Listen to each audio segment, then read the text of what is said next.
We go all in on the opening ceremony because of the respect we have for the players who are about to play. They deserve the world's greatest opening act. And we're always trying to exceed expectations with that. This is the year that Arcane is revealed to players around the world, sharing a much deeper realization and expression of the world of Runeterra. We had to find a way to draw inspiration from Arcane and tell the main heartbeat of the show without giving away anything that might be considered a spoiler.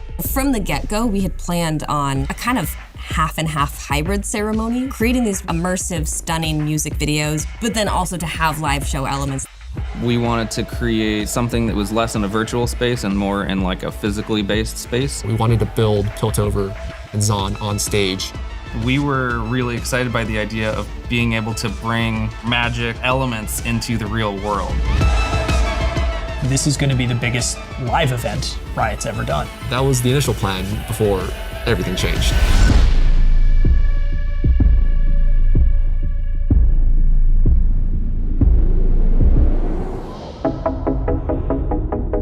It's no wonder that Fortiche spent the last 3 or 4 years working on Arcane. It's very well done. The art for it is beautiful. That's exciting for us. On the other hand, we have to make sure that what we do is able to live up to that as well.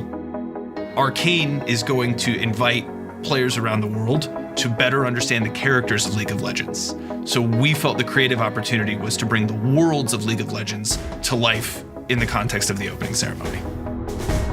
For 2 or 3 months, we had been planning the opening ceremony as a stage show. The show was completely planned around this massive set that's going to be built inside a stadium that's bigger than Bird's Nest, so scale was going to be a big component. This was going to be the biggest venue that we've ever played in, and we were putting in a lot of detail and energy to making sure that we could do something very magical in front of this enormous crowd. We were to do 3 different music video segments that would then play a part in the live show, appearing on the monitors, interplaying with the live event. And I remember looking over their decks and I was like, this is very scaled. The challenging thing was working with the live show and what their needs were for their story beats. We have to get from A to B, but what's the coolest way to get there? It was ambitious, it was enormous. It had automation, it had lots of things, all designed down to the nut and bolt. We're 10 months into planning. We are thousands of people hours into creative. We've now been in technical and physical production for about 7 weeks. We're putting gear on boats, we're putting gear on planes, we're signing contracts. We're in a place to really start to bring this show to life. It's extremely difficult to get everything aligned while we're in a global pandemic. About a month before Worlds started, we just started to realize we weren't able to pull off Worlds at the scale we knew we needed to pull it off. Without certain resources and without certain individuals, it becomes impossible under those constraints to achieve what we set out to do. Nick, I think, shielded us from everything until he was certain. On August 16th, it became clear that the opening ceremony was not going to be possible to deliver in mainland China. On August 19th, I knew with certainty that Worlds was going to be leaving mainland China. The opening ceremony, as we understand it, doesn't make sense outside of one of the biggest stadiums in the world, which meant we now had 2 different emergency surges to launch. It's super hard to make that decision, but the most important thing always has to be the competitive integrity of the competition, our ability to deliver a Worlds that is worthy of our pros and our fans around the world. And so everything comes to a complete standstill. Hitting the brakes like that is jarring, to say the least. It was an entire reframing of thinking, what could this even be anymore? So we all just go cram into a room and say we're not coming out until we know what this is gonna be. We went through every version of this show that we could. I think in the back of our minds, all of us knew this just has to become a full cinematic, full VFX, full animation.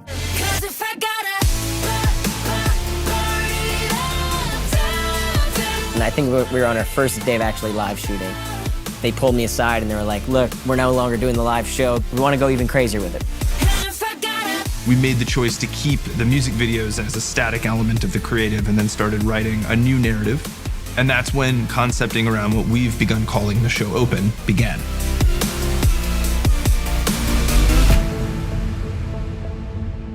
As we made this shift to cinematic, we penciled Reykjavik, Iceland as where the World Championship was going to move to. In parallel, we'd identified the United Kingdom as the right place to move the opening ceremony to. While we were confident that we had great footage from the music videos we'd shot in Los Angeles, the show was still missing this massive sense of spectacle and splendor. It became increasingly clear that this cinematic moment should be this massive marketplace in Zon, where everyone can feel the richness of the world. This thing had so many moving parts, from the music video production teams here in LA, the performance stage in Iceland, a whole build that needed to go into that, the set build in Birmingham, which was where the Zon set was built. You know, these 30-foot high walls that we've built, you're wrapped 360 in Zon. It is very rare to be able to play in a playground like the set they created in Birmingham. There's all the many animation and VFX teams we had to bring on. We needed to aggressively and massively scale our entire team. We started up an effects department, an environments department, lighting departments, character animation. All told, over 1,300 people were required. In a normal world, like you would have 7 or 8 months to produce this thing, we had less than 2. The only way to pull off a project of this scope in a timeline this short is to have highly functioning partners who can just do what they do so well. This entire 13.5-minute piece is a Jenga tower, you know? If one moment of it doesn't land, the rest of it's at risk.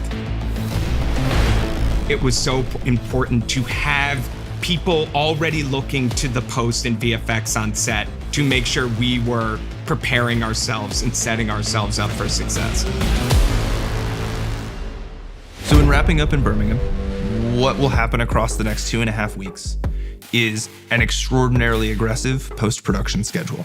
We have to move that process as fast as it can physically go. The greatest constraint on this entire project is the ability to do animation, set extension, and visual effects at effectively feature film levels of quality in 10% of the time frame. So we needed to bring all of the weird elements together, 3D, 2D, live action, set build, set extensions in 3D, but also we want it to look like the Arcane series. So like it's all these departments moving forward in parallel. We're trying to make them all feel cohesive and similar, which is very difficult when nobody has anything finished along the way.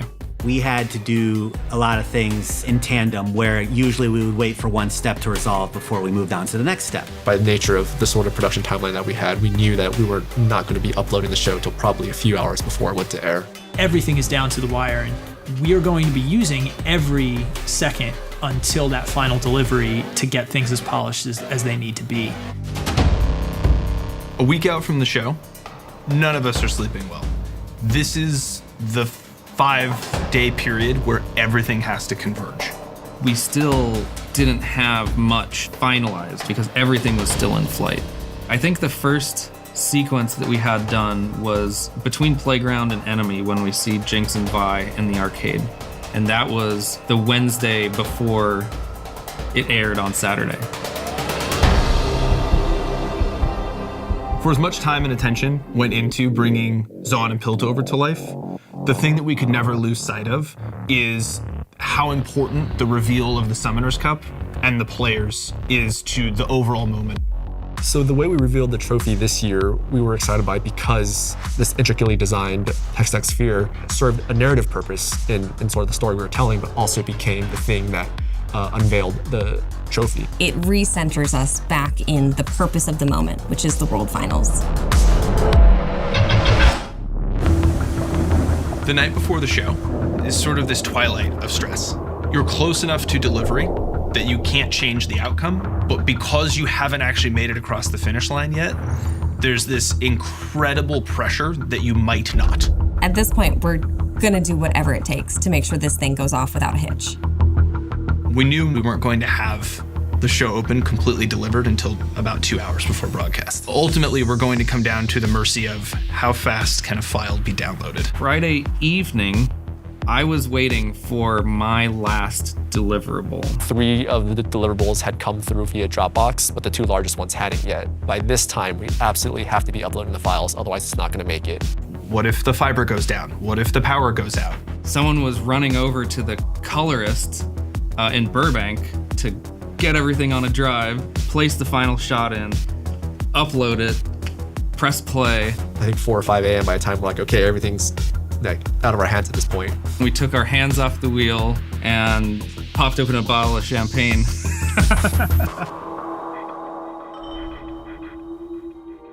After that moment where we hit play, kind of a blur. It's the first time everyone can take a breath. I just remember this great sense of accomplishment and joy, being able to see it all together with the people that helped you build the thing. After that, it was like, well, what do we do now?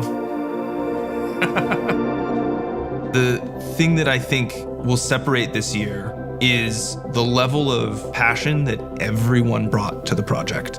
And I think that that shines through in the finished product.